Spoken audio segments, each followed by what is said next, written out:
Hello, I'm Tony Vlahos for ExecuNet. Winter is coming, but that doesn't mean your job search needs to go cold. Joining me today to share strategies for dashing through your winter job search is Ann Zaslow-Rethaber.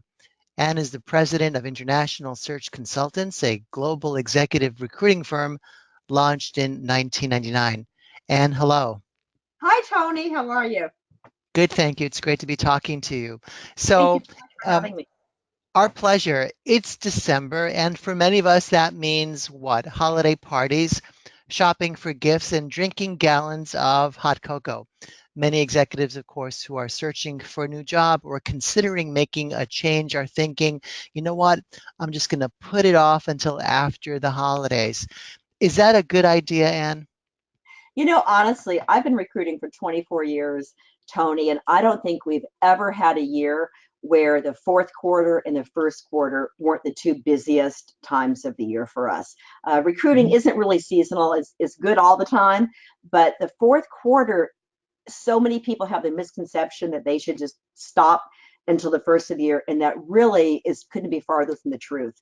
Companies are strongly motivated to make hires by the end of the year. They want to be fully staffed when they blast out of the gate in January, and so they're very motivated to make hires in December. Mhm. Also, many companies offer bonuses for their managers, and a big component of that is being fully staffed. And also, we also see companies that have requisitions and use it or lose it. And so many managers make sure to use those requisitions before the end of the year because they're concerned that they're not going to roll over. So it's honestly a terrific time to look for a job for many reasons. So I really encourage all your viewers to keep going full speed. And now is not the time to get off the market if you're interested in making a change. Well, that's fantastic. So let's talk about how executives can, in fact, take full advantage of the holiday season and get a head start on their search for the new year while their competition is busy sipping eggnog. So, what can executives do and during the holiday season to be in the best position for that position they're after? Let's start with just some general advice around, online job boards and networking in no particular order. Lay it on us. So there's two components on where you should be spending your time. Mhm. The first component is deciding what job you want to go for. And the older I get, the more I know without a shadow of a doubt that time is the most valuable thing that any of us have. And we really encourage people, especially at the executive level, when they're more in a position of control to really determine their career path, to really invest the time at the beginning to strategically determine what kind of job they want. We always suggest senior leadership candidates to look at ExecuNet as their first step. You guys have really changed the landscape for job seekers. Instead of having to go to 10 different places and peruse 50 different company websites, going to ExecuNet compiles all these senior leadership roles into one place. So getting into the habit of looking on ExecuNet every day is a smart move, and really investing the time in looking at the type of jobs out there. Once you get to a certain level in management, you can switch industries. In most cases, especially sales, they're not responsible for the relationships. They're responsible for mentoring, holding their team accountable, coaching, and so forth. So really invest the time at the beginning of the job search to decide what kind of jobs they want. If they're looking for their dream job and they find it and they're fully qualified, fantastic. Present their resume, apply.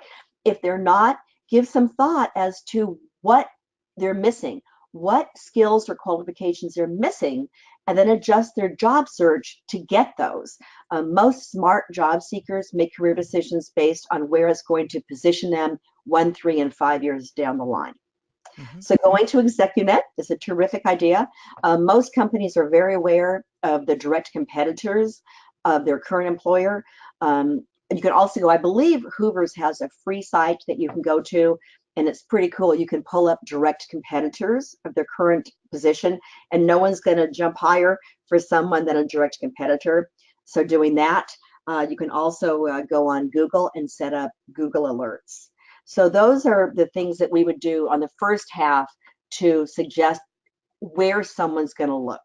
The second half is determining once they go out there and make all these contacts and apply, how they're going to look when the spotlight shines on them, how they're going to be perceived. So really invest the time at the beginning, sharpening your story, your value proposition, making sure that your resume has job accomplishments as opposed to job descriptions, making sure that on LinkedIn you have your keywords that someone like me that's looking for you can find you. So in the very top of LinkedIn, right under your name, if you're a sales manager for paints and coatings, put that on there.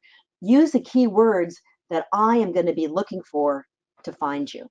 Right. So doing all those things makes sense. On LinkedIn, you can say open to new opportunities if you're not currently employed, and you will be floored by the number of recruiters contacting you. That's always a quick way to get a lot of attention. And just be cognizant of, again, the keywords that people are using to find you. So on LinkedIn, spend some time beefing up your profile, basically putting your resume on LinkedIn. Same thing, use your job accomplishments as opposed to job descriptions. Got And it. then finally, go on LinkedIn, follow the companies that you're interested in. And you can also pretty much determine who the hiring managers would be for your type of role and follow them as well on LinkedIn. Terrific. Let's talk about networking. Of course, LinkedIn is a social professional networking platform. There's also in-person networking, particularly around the holidays. We somewhat make it easier for each other because people naturally congregate this time of year. What would Exactly. you recommend an executive who is in search or thinking about making a change do or do differently in those networking moments during the holiday season? Any particular advice that they should be mindful of as they lean into that part of their holiday cheer? That's what it is, such a great time of year because it's so socially acceptable to reach out during the holidays to people that you may normally not be having consistent contact with. So sending out holiday cards, mentioning, and you can customize those messages depending on who you're sending them to. So mentioning that you're open to new opportunities, or mentioning that you may be quietly putting out feelers. It's so important to keep in mind that every single person that you have contact with that comes away with a positive impression of you exponentially increases your chances of hearing about an opportunity. And during the holidays, there's so many opportunities to get together with people, to communicate with people, to network with people. And so I would just really encourage people to do that. Look on, once again, LinkedIn, and looking at people that you're connected with that may be working at some of your targeted companies. And depending on how close you are to that person, you may swing an invite to the company party. And at the very least, they should be able to give you some heads up on the company buzz, maybe pain points for hiring managers that you could touch on when reaching out. And just, it's all about networking and making a good impression, and then utilizing those connections to introduce you, getting you closer towards the goal. That's such great advice. So, of course, for many of us, we're really not going to get the job search into full gear until that New Year's Eve ball drops and the confetti's been swept away. And then we'll say, you know what, I'm starting fresh Jan 1. What should an executive who is planning to do that be ready for in terms of the hiring market come January? Is it crazy? Is it tighter than usual? What can they brace and prepare themselves for if they're waiting until January?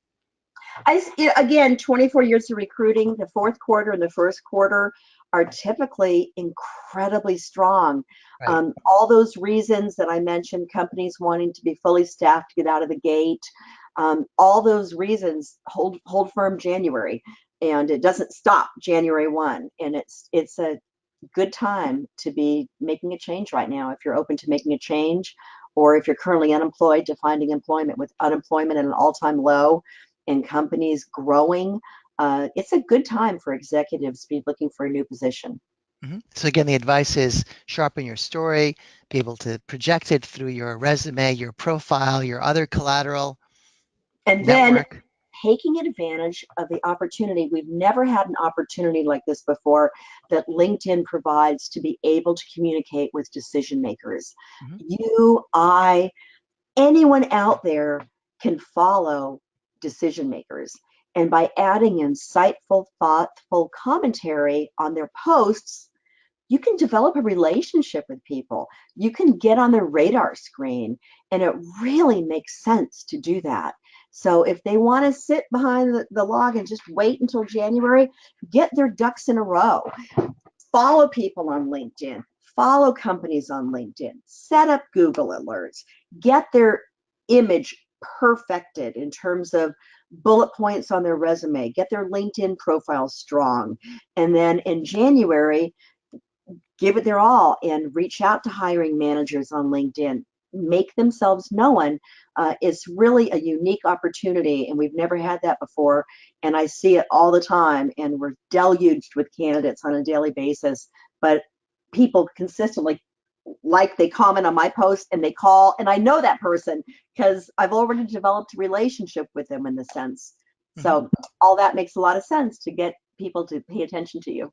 It really does. Now, there's an aspect of search which I'll call attitude, which many job seekers don't really think about.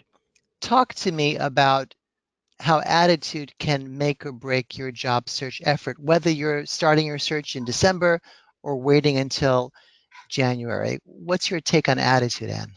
I think it's everything. I think all things being considered, the person with the most enthusiasm will get the job. Mhm. I think it always amazes me how short-sighted some people are, even at the executive level. And when they don't get a role, they're bitter. They send off nasty emails occasionally, and it just blows me away because in any geographic area, no matter what industry, it's still a pretty tight knit group. And nowadays, with everything automated and everyone takes notes and everything, and people need to remember not to burn bridges. And so, if they don't get the job, to stay positive, to stay focused. And if they do it the right way, they can really be well positioned for the next opportunity that the company has. But if they have a bad attitude, they're going to burn the bridge and they're never going to be considered again. Great So advice. high energy, enthusiastic, positive, do your homework, study the ad, the job posting. If you know the right questions, you get the answers to the test. If you really study what they're looking for, you know what they want. Focus on that when you have your interview, when you send your follow-up emails. Focus on your strengths and how they match up to what the hiring manager is looking for, and get a good feel for what they're looking for, and then match up how your background equates to that. Terrific advice. And okay, and so let's talk about interviewing for a moment. What are some tips you can offer our executives on how to interview effectively during the holiday season, but in general? Sure. Well, again, the basic strategies are consistent throughout the year. The additional things during the holidays is, again, reaching out to people that you may normally not have contact with, sending them a holiday card, mentioning that you're quietly putting out feelers, open to opportunities, etc. But your basic strategies, making sure that your resume matches the requirements. Keywords is so important these days. Everything is automated, including the software that we use. And when we post an ad, we'll get literally 1,000 responses in a day. And what happens on our side is we have a little thing in the top that says candidate is 86% match, candidate is 23% match. And that is solely determined by the number of keywords on the resume that match the mandatory requirements. So occasionally we have someone that's savvy to that, and we have a high school gym teacher applying for a CEO role. And it doesn't do anyone any good. It's a waste of time. And I strongly discourage people from fudging like that. However, if you are qualified, be cognizant of the keywords on the mandatory requirements, and then make sure that those are in your resume. And so then you get a higher keyword match, and it puts you at the front of the pack. Also, again, when people are applying to ads, everyone has the same subject line: candidate for requisition number 1383. But if you can change the subject line when you apply, you stand out. Your search for a sales manager is over, or top 10 reasons to hire Tony Smith. It makes you stand out from a crowd. So consider changing the subject line when you apply for a job, making sure that the keywords are on there. Follow up on LinkedIn. Make sure to follow up with those hiring managers and follow the companies, get industry buzz, finding out what's going on, if they're merging, if they're being acquired. Getting industry buzz is smart. After you, assuming you get the interview, after the interview, standard advice, follow up, reiterate your level of interest, reiterate how your background matches what they're looking for. And again, all things being considered, the most enthusiastic person will get the job. So be positive, be on your A game, and ask for the job. And what's the number one quality or thing that the interviewer is looking for when you're in that seat across from them? Gosh, how well they match what they're looking for. So Just match, fit. it's the candidate's job to let them know that, to Mhm. let them know how well they match. And that combined with a positive persona, letting them know they're ready. They're ready to dive in with both feet. They're enthusiastic about the opportunity, and they're excited at the prospect of working with them. Terrific. And thank you so much for making time to talk to me today. Thank you to everyone who's watching, and please take Ann's advice. So until next time, be well and enjoy the holiday season. So long.